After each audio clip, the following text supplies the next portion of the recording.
ان تک خون ڈائریکٹ نہیں پہنچتا ہے، بلکہ خون پہلے اس قابل ہو جاتا ہے اور ایک دوسری شکل میں تبدیل ہوتا ہے کہ جس سے وہ آنکھوں کو سیراب کر سکے۔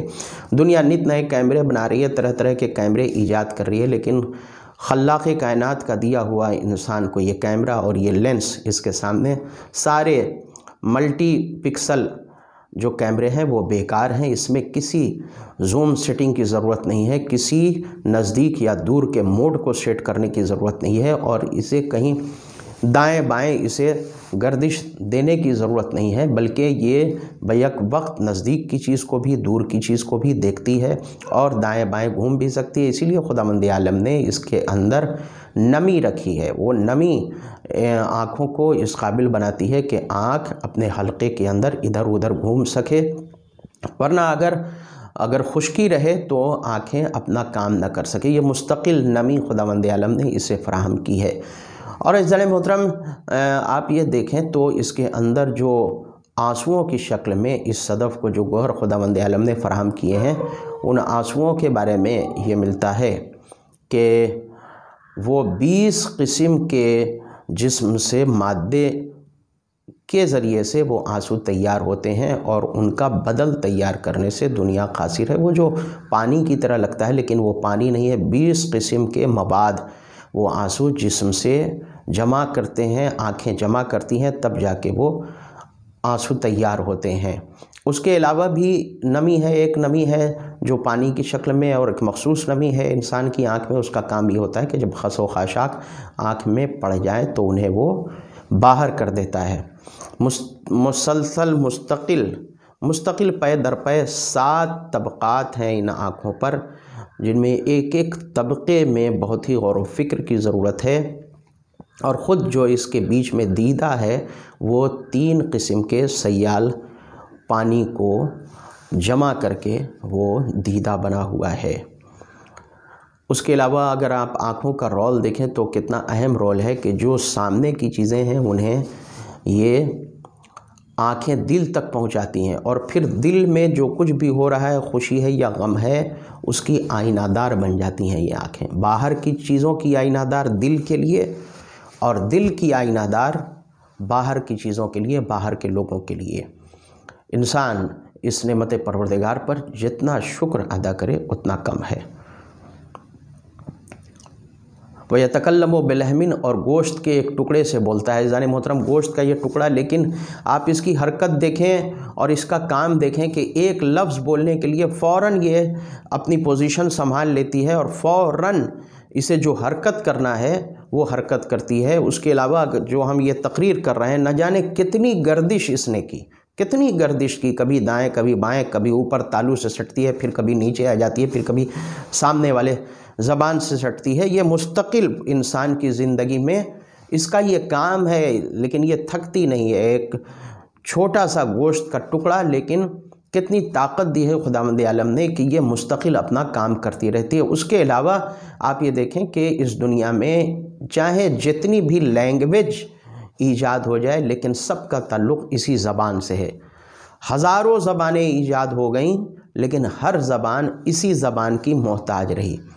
جتنی بھی لینگویج اور جتنے بھی کلام کرنے کی زبانیں انسان کی ہیں، وہ سب کی سب اسی ایک زبان سے تعلق رکھتی ہیں۔ اس ایک زبان سے کتنی زبانیں ایجاد ہو گئیں، لیکن کوئی بھی زبان اس زبان سے بے نیاز نہ ہو سکی اور اس کی اہمیت کا انکار نہ کر سکی۔ تو زبان پر بھی خداوند عالم کا جتنا شکر ادا کیا جائے اتنا کم ہے۔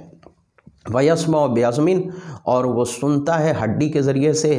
یہ جو آواز جو سامنے کی جو بھی ہم آواز سنتے ہیں وہ پہلے کانوں کے پردے سے ٹکراتی ہے۔ پردے کے پیچھے 2 ہڈیاں ہیں، اور وہ پردہ ان 2 ہڈیوں کو خبر دیتا ہے، اور وہ 2 ہڈیاں اس کے پیچھے ایک ہڈی ہے، اس ہڈی کو خبر دیتی ہیں، اور وہ ہڈی کا اس کا کام یہ ہے سیدھے ذہن و دل و دماغ کو باخبر کرنا کہ سامنے کیا ہو رہا ہے۔ اور ان کانوں کا بہت بڑا رول ہے انسان کی زندگی میں، اس لیے کہ اکثر نشست و برخاست ہماری انہی کانوں سے مرتبط ہے، انہی کانوں سے تعلق رکھتی ہے۔ ہم کچھ سنتے ہیں تب بیٹھتے ہیں، کچھ سنتے ہیں تو کھڑے ہوتے ہیں، کچھ سنتے ہیں تو دوڑتے ہیں، کچھ سنتے ہیں تو بھاگتے ہیں۔ اگر کان اپنا کام نہ کرے تو انسان کی زندگی میں جمود طاری ہو جائے۔ انسان کی زندگی منجمد ہو کر کے رہ جائے، کان مختصر سی ہڈیاں، باریک سی ہڈیوں کے ذریعے، باریک سے پردے کے ذریعے خداوند عالم نے ہمیں سننے کی طاقت دی، اور اس باریک سے پردے اور مختصر سی ہڈیوں کو، کمزور سی ہڈیوں کو خداوند عالم نے کتنی طاقت دی ہے کہ وہ ہماری زندگی میں اہم رول ادا کر رہی ہیں۔ وَيَتَنَفَّسُ مِنْ خَرْمٍ، اور انسان سوراخ کے ذریعے سانس لیتا ہے، ناک کے سوراخ کے ذریعے سانس لیتا ہے۔ گو کہ آپ یہ کہیں کہ منہ کے ذریعے بھی سانس لے سکتے ہیں، ہاں سانس لے سکتے ہیں، لیکن منہ کے ذریعے سانس لینا صحت انسانی کے لیے مستقل طور سے فائدہ مند نہیں ہے، بلکہ وہ نقصان دہ ہو سکتا ہے مستقل طور سے منہ کے ذریعے سے سانس لینا، اس لیے کہ جو باہر کا موسم ہے، مثلاً اگر بہت زیادہ سردی پڑ رہی ہے اور مستقل آپ منہ سے سانس لے رہے ہیں تو یہ آپ کی صحت کے لیے نقصان دہ ہے۔ خداوند عالم نے ناک کو یہ توانائی دی ہے کہ وہ باہر کی ہوا کو سازگار بناتی ہے تاکہ باہر کی ہوا انسان کے پھیپھڑوں تک جا سکے، انسان کے جسم کے اندر جا سکے۔ اسی طرح دوسری صلاحیتیں بھی، جیسے سونگھنے کی صلاحیت، خداوند عالم میں بہت ساری چیزیں ہیں کہ جو آپ ڈائریکٹ زبان پر نہیں رکھ سکتے ہیں، ورنہ آپ کی طبیعت متلا جائے گی، طبیعت آپ کی اس کو گوارا نہیں کرے گی، اس لیے انسان پہلے ناک سے سونگھ لیتا ہے کہ یہ چیز کھانے کے لائق ہے کہ نہیں ہے، اور یہ بھی، اس کا بھی انسان کی زندگی میں بہت بڑا رول ہے۔ تو دیکھنا، کلام کرنا، سننا اور سانس لینا، ان سب پر انسان جب غور کرے گا تو آیے قرآنی کی تلاوت کرتا نظر آئے گا۔